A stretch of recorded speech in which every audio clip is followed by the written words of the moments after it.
Assalamualaikum warahmatullahi wabarakatuh.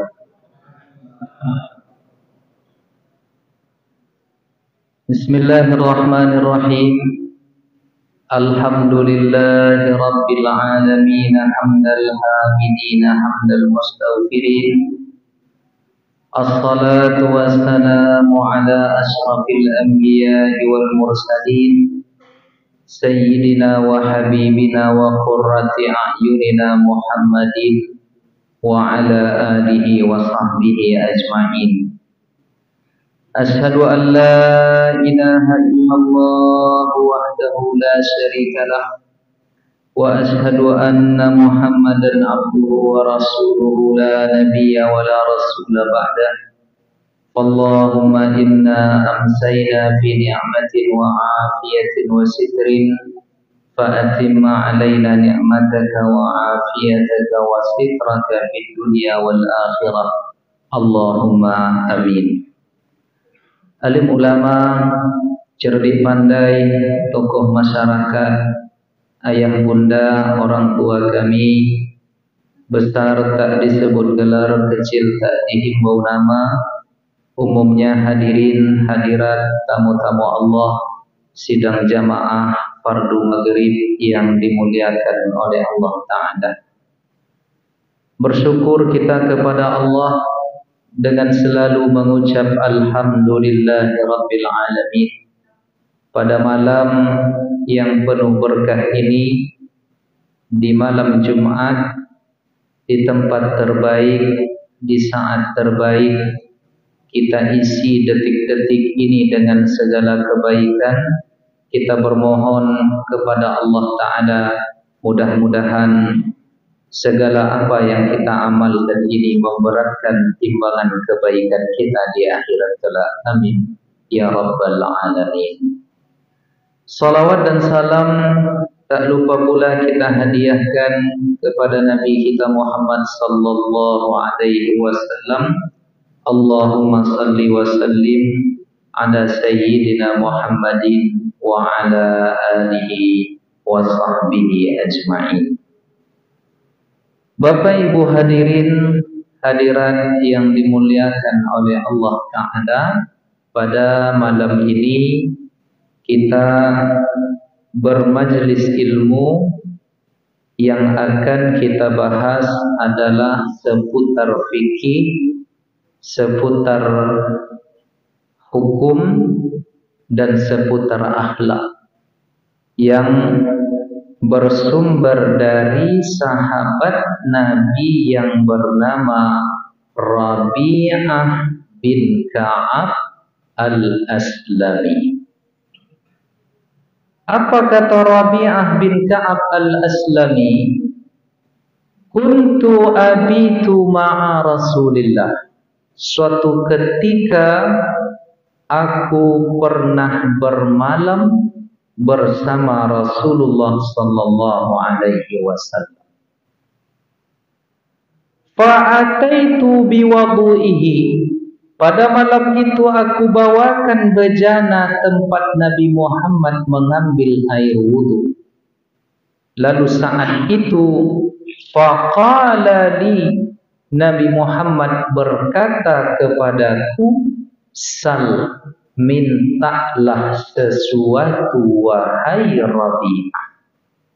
Jadi pada malam itu spesial Nabi memberikan tawaran kepada Rabi'ah bin Ka'ab al-Aslami, mintalah sesuatu wahai Rabi'ah. Jadi ibarat-ibaratnya Bapak Ibu, dalam iklan-iklan TV dapat sebuah botol, lalu botol itu rupanya mengeluarkan, berarti syukur juga Bapak Ibu penonton nampaknya. Ya, kalau wajib yang menawarkan 3 pilihan. Nah, kira-kira begitu, ilustrasinya begitu. Nabi Muhammad mengatakan kepada Rabi'ah, wahai Rabi'ah, mintalah sesuatu.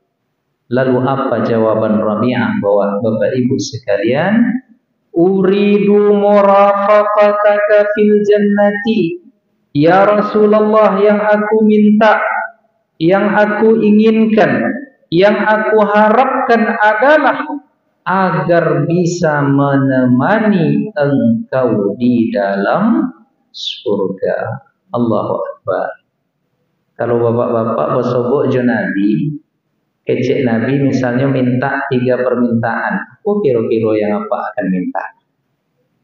Salah satunya pasti minta ditambah apa Pak? Kebun sawit. Minta ditambah harta, ingin ini ingin itu. Tetapi rupanya Rabi'ah bin Ka'ab al-Aslami mengatakan, aku hanya ingin bersama engkau di surga ya Rasulullah. Lalu Nabi menanggapi, apakah ada yang lain selain itu wahai Rabi'ah? Tidak ada lagi ya Rasulullah, cukup bagiku hanyalah menemani engkau berada di dalam surga. Kalau awak mungkin diminta tambah model itu, mungkin pasti agaknya akan menambah permintaan itu. Tetapi tidak bagi Rabi'ah bin Ka'ab al-Aslami. Tidak ada ya Rasulullah, uridu murafaqataka fil jannah. Yang aku inginkan hanyalah bagaimana bisa menemani engkau di dalam surga. Lalu Nabi setelah itu mengatakan, a'inni ala nafsika bi kasratis sujud. Kalau begitu adanya wahai Rabi'ah, maka tolonglah aku dari dirimu untuk engkau memperbanyak sujud. Jadi agar kita bisa bersama Rasulullah di surga, bisa menemani Rasulullah di surga, bisa menikmati keindahan Allah yang Allah ciptakan di dalam surga itu, rupanya yang dilakukan oleh Rabi'ah ini cukup, kata Nabi, dia memperbanyak sujud. Maka memperbanyak sujud di sini, para ulama komentator hadis mengatakan, menafsirkan banyak sujud di sini adalah banyak melaksanakan salat sunnah. Maka di dalam hadis lain dikatakan oleh Rasulullah SAW kepada sahabatnya yang bernama Thauban, "Alaika bi kasratis sujud." Wahai Thauban, hendaklah engkau memperbanyak sujud. Hendaklah engkau salat-salat sunnah. Fa innaka la tasjudu lillahi sajdatan. Tidaklah engkau sujud dengan 1 kali sujud saja kepada Allah, illa rafa'akallahu biha darajat, kecuali Allah akan meninggikan derajatmu dan Allah akan menghapuskan segala kesalahan. Jadi kalau ingin diampunkan oleh Allah, kalau ingin ditinggikan derajat kita oleh Allah, maka caranya adalah memperbanyak sujud. Dalam artian memperbanyak salat sunnah. Maka poin yang bisa kita ambil di sini yang pertama, Bapak Ibu sekalian, adalah cita-cita tertinggi seorang mukmin itu adalah surga. Jadi suatu ketika ditanyakan kepada Umar bin Abdul Aziz, "Wahai Umar, apa yang kau inginkan?" Umar mengatakan, "Dulu aku biasa, tetapi Allah jadikan aku memiliki jabatan. Ketika jabatan itu aku dapatkan, tidaklah suatu jabatan yang aku emban kecuali aku ingin yang lebih tinggi dari itu." Ketika Allah berikan kepada Umar bin Abdul Aziz jabatan gubernur, dia menginginkan khalifah. Rupanya Allah berikan dia khalifah, menjadi khalifah kaum muslimin, amirul mukminin, pemimpin orang-orang yang beriman. Lalu ketika ditanyakan, apa yang kau harapkan setelah ini lagi? Umar bin Abdul Aziz mengatakan, yang aku harapkan adalah surga. Jadi tidak salah Bapak Ibu, kita mengharapkan, mencita-citakan kita nanti bersama-sama di surga. Walaupun orang-orang ahli akhlak ketika mereka memandang kepada amal kepada dirinya, mereka mengatakan rasanya tak pantas mendapatkan surga. Dan pada saat yang sama tidak kuat pula untuk masuk neraka. Ya, kalau tengok-tengok amal waqobah, memang rasanya tak pantas masuk surga. Aduh, tak apa-apa yang berani mengatakan insya Allah dan ahli surga. Tunjuk tangan. Aduh Pak, aku adu yang tolong mau dituak campakkan langsung ke Sungai Said. Ya? Karena kita tidak ada yang pede. Karena kita lihat amal kita begitu amat sangat banyak kekurangan. Maka dalam konteks itulah lahirlah syair yang mengatakan ilahilas tulil firdausi li ahla wala aqwa 'alan naril jahimi. Yang konon dikatakan oleh banyak orang itu adalah syairnya syair Abu Nawas, tetapi tidak pasti apakah itu syair dari Abu Nawas. Mungkin Bapak Ibu hafal. Ilahi las tulil firdau. Hafal Bu? Enggak hafal. Si'ala wala aqwa ala naril jahim. Hafal Pak? Kok tadi diam jawab apa? Kenapa? Dua gendangnya Pak Bu. Yang pertama memang tak hafal, yang kedua suara ustaznya merdu. Tadi diam saudara. Bapak Ibu hadirin hadirat yang dimuliakan oleh Allah. Maka poin yang pertama dari hadis ini adalah cita-cita seorang mukmin itu adalah surga. Lalu yang kedua, poin dari hadis ini adalah bagaimana kita memperbanyak sujud, bagaimana kita memperbanyak amal ibadah sunnah, khususnya salat sunnah, karena tidaklah seseorang mendekatkan diri kepada Allah dengan segala amal-amal sunnah yang Allah syariatkan kecuali pada ujungnya Allah akan mencintai dia. Apabila dia meminta Allah beri, apabila dia memohon Allah mudahkan, apabila dia memiliki hajat Allah kabulkan, dan bahkan Bapak Ibu orang-orang yang sudah dicintai oleh Allah dengan sedemikian rupa, maka Allah menjaga matanya yang terlihat hanyalah keindahan Allah. Allah menjaga lisannya yang keluar adalah kalimat yang baik. Allah menjaga hatinya sehingga bersih dari prasangka dengki dan iri. Allah menjaga telinganya sehingga ia terhindar dari mendengar sesuatu yang tidak diizinkan oleh Allah Ta'ala. Masalahnya kita telinga, mata, lisan, apalagi hati jarang terjaga.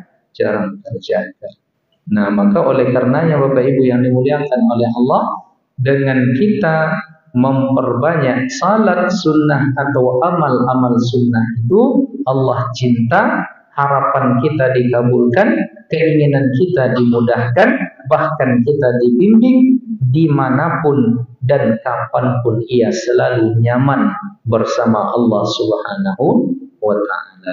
Lalu Bapak Ibu yang dimuliakan oleh Allah, masuk ke dalam aspek fikih sedikit tentang memperbanyak sujud ini.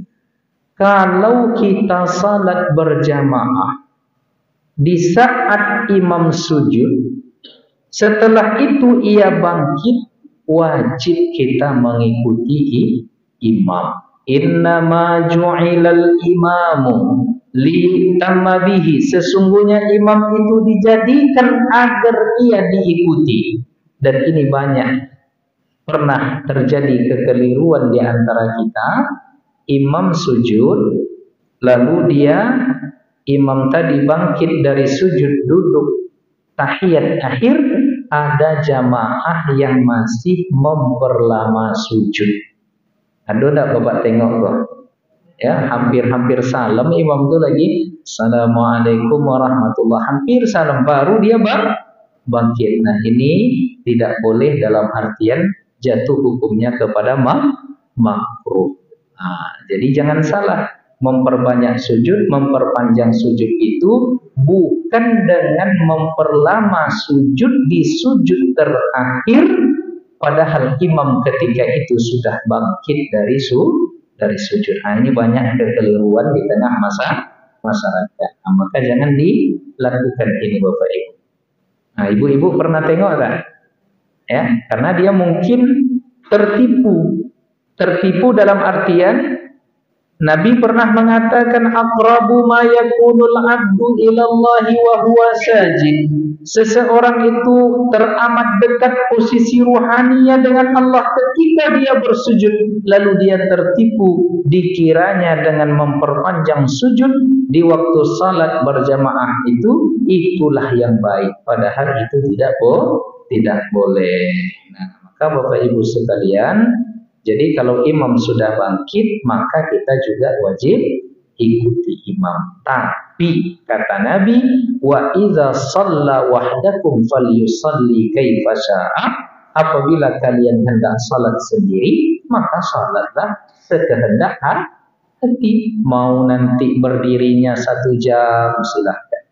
Mau nanti rukuknya agak setengah jam, silahkan. Mau sujudnya nanti 1 jam penuh, berdoa, bermunajat, menangis, meminta kepada Allah, tidak masalah. Ya, karena kita salat sunnah sendiri apa? Silakan. Jadi pernah salah seorang tabi'in yang bernama Uwais Al-Qarni. Uwais Al-Qarni ini disebut oleh Nabi doanya mustajab. Ahli surga. Ternyata amalannya adalah berbakti ke ibunya. Jadi Uwais Al-Qarni ini dulu pernah punya penyakit kulit, penyakit sofah. Fabarra'ahu Allah Ta'ala, Allah sembuhkan dia dari penyakit kulit tadi.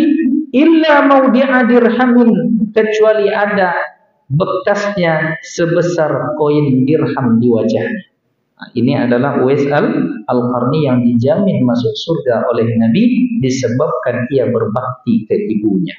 Jadi di dunia ini yang paling berbakti kepada nabinya, kepada ibunya adalah Uwais Al-Qarni. Jadi kebiasaan Uwais Al-Qarni ini Bapak Ibu, setelah ibunya meninggal di setiap malam salat tahajudnya itu dia mempergilirkan 3 kali hal yang dia lakukan. Malam ini kata beliau, hazihil lailah lailatul qiyam. Pada malam ini saya katanya salat tahajud yang aku lakukan adalah memperpanjang qiyam. Memperpanjang qiyam itu adalah memperlama berdiri 2 rakaat itu bisa jadi 3 jam atau 2 jam. Berarti di rakaat pertama dibacanya Al-Baqarah laga itu 2 juz setengah. Ada yang tolong itu Pak? Oh Pak, mampu? Tetapi mampu dilakukan oleh Uwais Al-Qarni. Fa'iza ja'atil lailatil atiyah, ketika datang malam berikutnya dia mengatakan hazihi lailatul rukuh. Pada malam ini adalah malam aku khusus rukuk kepada Allah. Maka dalam salat tahajudnya di saat ia rukuk itu panjang dan lama rukuknya. Kalau awak mungkin agak 10 menit aja rukuk Pak, sakit pinggang agak itu. Ya, tetapi Uwais Al-Qarni bisa rukuknya itu 1 jam, dia nikmati rukuknya lillahi ta'ala, baru bangkit, sujud, berdiri, rukuk. Pokoknya di setiap rukuk di malam itu dia begitulah lama. Fa'iza ja'atil lailatul atiyah, pada malam berikutnya dia mengatakan hazihi lailatus sujud. Pada malam ini aku melaksanakan salat malam tetapi malam ini aku peruntukkan untuk sujud saja kepada Allah. Maka di dalam setiap sujudnya Uwais Al-Qarni ini Bapak Ibu sekalian panjang, bisa dikatakan sampai satu jam khusus untuk sujud. Maka pengamalan salafus saleh itu kita belajar, berarti kalau salat sendiri, salatlah semampu dan sekehendak kita. Nah, oleh karenanya Bapak Ibu yang dimuliakan oleh Allah, turunan dari pembahasan ini, poin yang ketiga adalah orang-orang yang banyak sujud kepada Allah Ta'ala ini disebutkan oleh Allah. Kriteria mereka dikatakan oleh Allah, simahum fi wujuhihim min atharis sujud. Ada tanda di wajah mereka disebabkan oleh bekas sujud. Nah, sekarang muncul pertanyaan, ya, di beberapa masjid saya sudah sampaikan kaji ini, apakah atharus sujud yang disebutkan di dalam Al-Quran surat Muhammad itu, jika tidak silap, apakah atharus sujud yang disebutkan oleh Allah di sana adalah tanda hitam yang ada di kening? Bapak-bapak pernah tengok ada saudara kita yang keningnya hitam? Sering, banyak kita tengok keningnya hitam. Nah, lalu apakah kening yang hitam ini yang disebutkan di dalam Al-Quran itu? Apakah kening yang hitam ini yang dikategorikan mereka yang banyak sujud kepada Allah? Ditafsirkan oleh Ibnu Abbas, ditafsirkan pula oleh Imam Mujahid, bahwa atharus sujud, tanda sujud itu maknanya adalah nurul ibadati wa ta'ah, cahaya yang diletakkan, yang dilengketkan, yang ditempelkan oleh Allah ke orang yang banyak ibadah tadi. Cahaya apa yang Allah tempelkan? Cahaya ketaatan dan cahaya ibadah. Makanya Bapak Ibu yang dimuliakan oleh Allah, kalau kita berjumpa dengan ahli-ahli taat, kita berjumpa dengan orang-orang soleh, itu setidaknya Bapak Ibu pasti hati kita nyaman menengok dia. Ya tidak? Jadi ada salah seorang ulama mengatakan, betapa banyak orang yang sudah mati, tapi dengan menceritakan mereka hidup hati kita. Tapi betapa banyak pula orang yang hidup, kata beliau, dengan melihat mereka kesat hitam hati kita rasanya. Nah, ini menunjukkan apa? Berarti ada hamba Allah yang apabila dipandang, apabila dilihat, menenteramkan hati, menyamankan jiwa. Lalu datanglah satu orang murid dari Imam Mujahid, wahai Imam, jika begitu tafsiran dari atharus sujud, bahwa seseorang itu diberikan cahaya oleh Allah, cahaya ibadah dan cahaya ketaatan, tapi saya tidak pernah merasakan dan melihat orang yang demikian. Lalu apa jawaban Imam Mujahid? Ya, kalau kau tak pernah merasakan dengan nuranimu yang begitu bening, maka berarti hatimu sudah keras seperti hati Fir'aun. Nah, jadi intinya, kesimpulannya apa Bapak Ibu? Kita bisa mendeteksi wajah seseorang, diri seseorang, ruhani seseorang, kalau kita juga punya ruhani yang tajam dan bersih. Jadi Bapak Ibu, saya punya pengalaman. Syekh Abdurrahman Fathi Hijazi, guru saya di Mesir dulu. Itu waktu itu saya lagi punya masalah, datang ke dia, hadir pengajian beliau.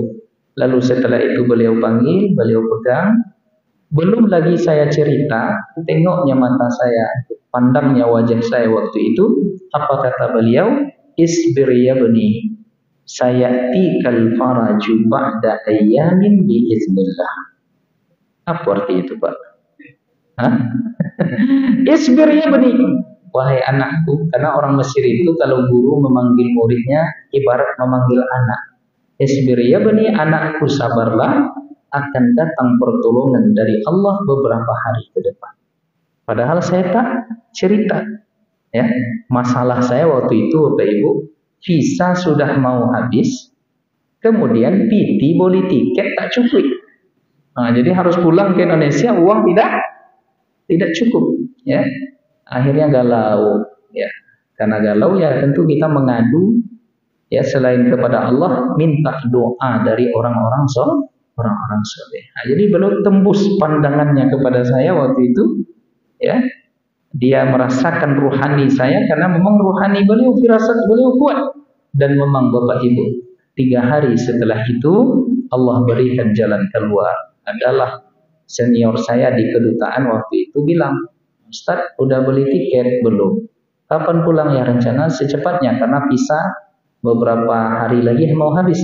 Sudah, jangan beli tiket dulu.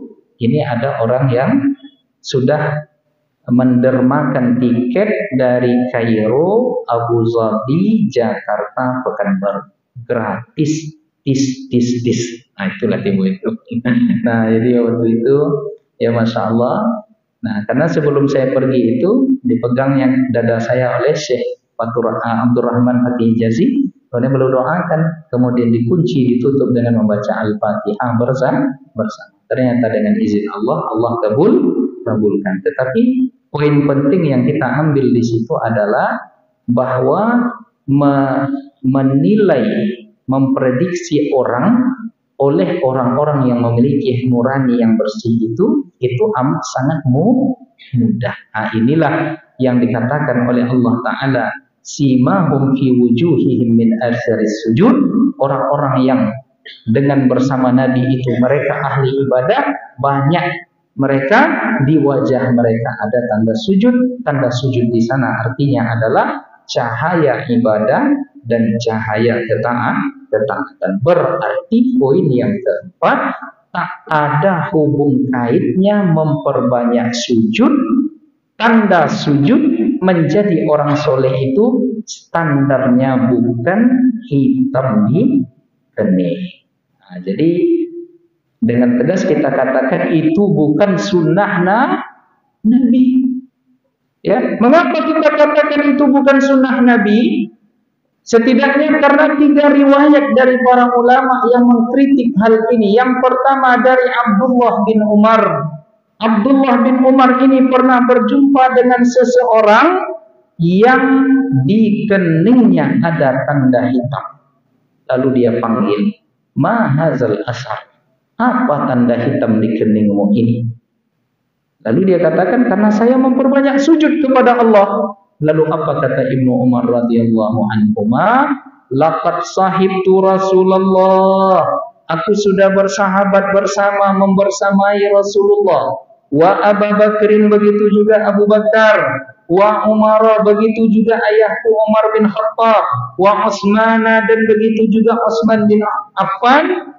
Orang-orang mulia ini tidak ada tanda hitam di kening mereka.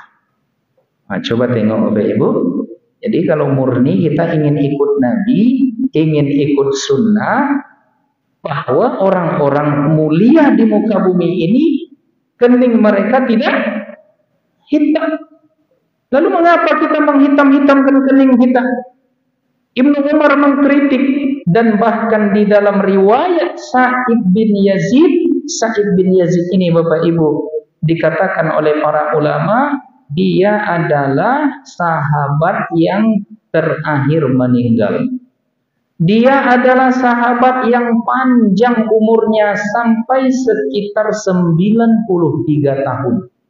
Ya, jadi dari kalangan sahabat, beliau ini termasuk sahabat yang panjang usianya, sama dengan Anas bin Malik.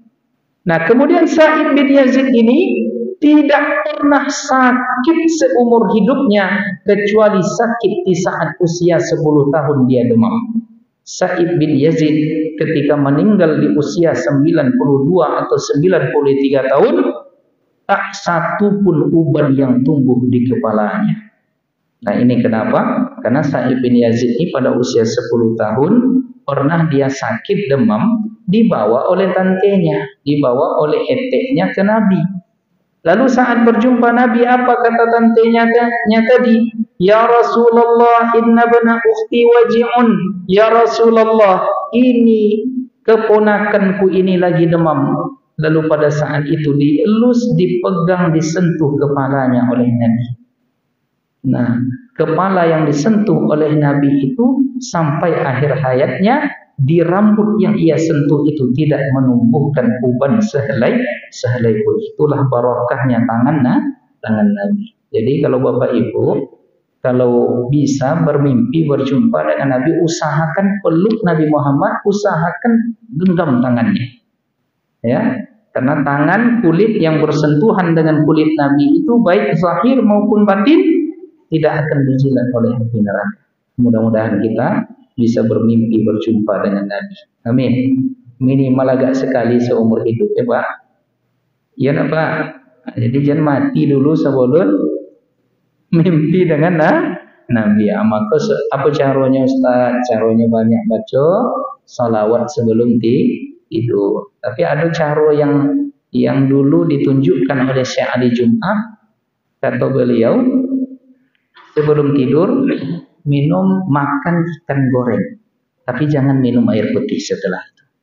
Pokoknya jangan minum air setelah makan ikan goreng. Lakukan itu selama seminggu, kata beliau. Ada yang mau melakukan? Jadi menjelang tidur nanti makan ikan goreng, tapi tak boleh minum tidur aja langsung. Ada yang siap melakukannya Bu? Nah itu nanti bisa bermimpi berjumpa dengan Nabi. Yakin? Apa ya yakin nampaknya? Apa lo hubungannya ikan goreng dengan mimpi dengan Nabi? Jadi ilustrasinya begini kata Syekh Ali Jum'ah. Jadi setelah beliau menyuruh itu ke murid-muridnya, ada muridku yang mengamalkan. Rupanya yang mengamalkan ini minggu depan datang. Ya wahai Syekh, saya melakukan itu dalam seminggu ini, saya mimpi setiap malamnya. Apa mimpimu? Saya minum sepuasnya. Karena dahaga saya minum. Selama 1 minggu itu seperti itu. Disitulah jalan masuk Syekh Ali Jum'ah mengatakan, begitulah jumpa dengan Nabi itu. Jadi apa yang hadir dalam pikiran dan hati kita, itu yang datang dalam mimpi. Mengapa ini orang yang hadir dia minum dalam mimpinya? Kalau makan malam nampaknya.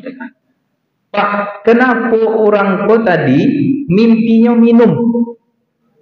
Karena sebelum tidur dia makan gorengan, tidak boleh. Sehingga yang hadir dalam pikiran dan hatinya adalah minum. Ya, haus, dahaga, sehingga mimpi setiap malam adalah minum. Begitulah ilustrasinya kata Syekh Ali Jum'ah. Kalau yang menghadiri kepalamu, kata orang Melayu, isi kepala otakmu itu adalah Rasulullah, salawat kepada Nabi, kerinduan kepadanya, maka yang akan datang nanti adalah barokah dari kerinduan itu. Allah pertemukan kita dengan Nabi Muhammad sallallahu alaihi wasallam. Saya saja Bapak Ibu, sebulan berturut-turut dulu ketika ayah saya meninggal mimpi tiap malam. Kenapa bisa begitu? Karena rindu. Karena saya ketika ayah saya meninggal itu saya tak di Indonesia. Ya, jadi saya tak menengok bagaimana beliau dimakamkan, bagaimana beliau dimandikan, bagaimana beliau dikafankan, karena saya lagi umrah. Nah, ketika pulang yang jumpa hanya kuburannya saja, sehingga rindu itu kuat sekali rasanya, rasa bagai dalam mimpi. Sebelum berangkat beliau masih ada, pas pulang umrah tak ada lagi. Jadi muncul kerinduan. Sebulan berturut-turut, tak tidur siang, tak tidur malam, datang dalam mimpi. Kenapa? Karena ada rindu. Apa dek kami mimpi lo cerita ini Pak? Apa tadi pembahasan terakhir? Tak sebelum makan ikan tuh. Sebelum makan ikan apa gaji kita tadi? Si Sa'ib bin Yazid Dia tidak, ya, tangan Nabi yang menyentuh rambutnya di kepalanya tadi tidak menumbuhkan uban sedikit pun. Lalu setelah itu Nabi mendoakan dia. Setelah itu Nabi berwudu, lalu Sa'ib bin Yazid menampung air wudu Nabi lalu ia minum. Nabi mencuci mukanya, ditampung oleh Sa'ib air cuci muka Nabi itu diminum. Nabi mencuci tangannya, ditampung sisa air wudu itu diminum. Dengan barakah sisa air wudu Nabi tadi, Sa'ib bin Yazid seumur hidupnya tak pernah sakit. Oh, itulah barakahnya Bapak Ibu. Nah, lalu Sa'ib bin Yazid ini pernah berjumpa dengan seseorang yang dahinya hitam. Lalu apa kata Sa'ib bin Yazid? Laqad sajadtu lillahi thamanina sana. Saya yang berusia 90 tahun ini, hampir 80 tahun dipotong masa belum balik. 80 tahun aku sujud kepada Allah, kata Sa'ib bin Yazid. Ma asfara sujudu baina ainayya. Tak satu pun di antara sujudku itu yang membuat keningku hitam. Nah, ini sahabat Nabi. Jadi 80 tahun namanya rutin dia salat fardu, salat sunat, banyak sujudnya tidak membuat kepalanya keningnya hitam. Lalu yang terakhir Al-Imam Al-Khatib Asy-Syirbini. Apa kata Al-Imam Al-Khatib Asy-Syirbini? Karena dia menemukan pula fenomena di kehidupannya itu, di masyarakatnya sekitar tahun 600-an Hijriah, itu Imam Al-Khatib Asy-Syirbini ini menemukan oknum-oknum yang jidat mereka hitam. Lalu apa kata Imam Khatib Asy-Syirbini? Kami salat tapi tidak membuat kening kami hitam. Ada pula orang pada hari ini oknum-oknum, kata Imam Asy-Syarbaini, yang dia salat tetapi di kening mereka ada tanda seperti tanda di lutut unta. Di unta itu kan punya lutut, Pak. Jadi dia hidup di padang pasir yang panas. Di setiap kali duduk tegak, maka membuat lututnya itu mengeras, menebal. Begitulah yang terjadi di orang-orang ini, kata Imam Khatib Asy-Syirbini. Apa yang menyebabkan ini bisa terjadi, kata Imam Khatib? Kata beliau, apakah asaqalatir ru'us? Apakah karena kepala sudah berat ketika sujud? Ya, daya kepalanya berat ke bawah, ataukah karena karpet tempat sujudnya kasar? Dua itu aja sebabnya. Ternyata yang menyebabkan adanya tanda di kening hitam itu kepalanya yang borek atau tompek sujudnya yang kasar. Nah, sehingga membekas di kening. Maka Bapak Ibu yang dimuliakan oleh Allah, ada cerita menarik pada waktu itu dari murid Syekh Ali Jum'ah juga, guru kami mantan mufti Mesir itu. Jadi di tengah pengajian seperti ini, bertanyalah murid ini kepada beliau, Syekh, kening saya ini hitam, bertanda asarus sujud. Apa yang harus saya lakukan? Kata Syekh Ali Jum'ah menjawab ketika itu, perkara itu jangan kau tanya padaku, tapi kau tanyakan ke dokter kulit. Paham, Pak? Masalah kening hitam jangan tanyakan padaku, kata Syekh Ali Jum'ah, tetapi tanyakan ke dokter kulit. Karena ini banyak penyakit. Nah, maka oleh karenanya Bapak Ibu, poin terakhir dari kaji kita ini pada aspek hukum ini adalah hendaknya kita mengelakkan segala hal yang berpotensi menyebabkan tidak ikhlasnya kita beribadah kepada Allah. Jangan tertipu dengan tanda hitam di kening, karena itu bukan tanda asal sujud yang dimaksudkan oleh Allah di dalam Al-Quran, dan bukan pula itu tandanya seperti yang terjadi di zaman Nabi, para sahabat dan tabi'in serta tabi'in. Kalau bisa kita elakkan, hindari. Kenapa kita hindari? Karena ada potensi membuat kita riya, hangus ibadah kita, Bapak Ibu, tak ada gunanya. Lagi pula apa gunanya? Coba kita bangun malam, kita perbanyak sujud. kita intim bersama Allah. Tak ada orang yang tahu, hanya kita saja. Nikmat ibadah itu. Tetapi di siang hari orang nampak hitam kening. Apa gunanya coba? Logikanya.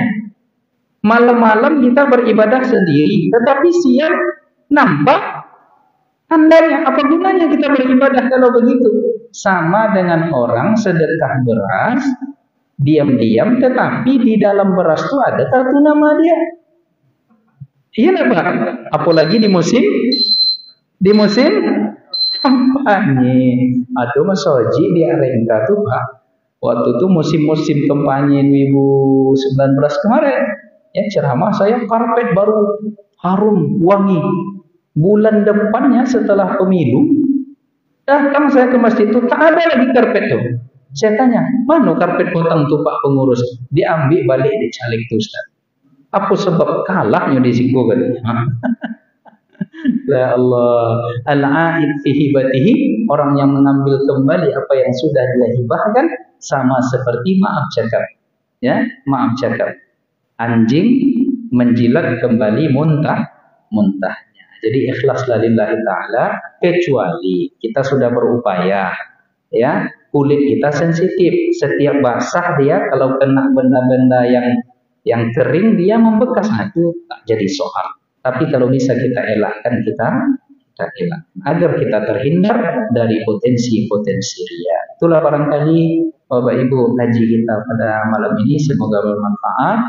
Yang mudah-mudahan menambah ilmu, menguatkan dan mengokohkan amal kita ikhlas lillahi ta'ala. Banyak maaf atas segala kehilapan dan kesalahan.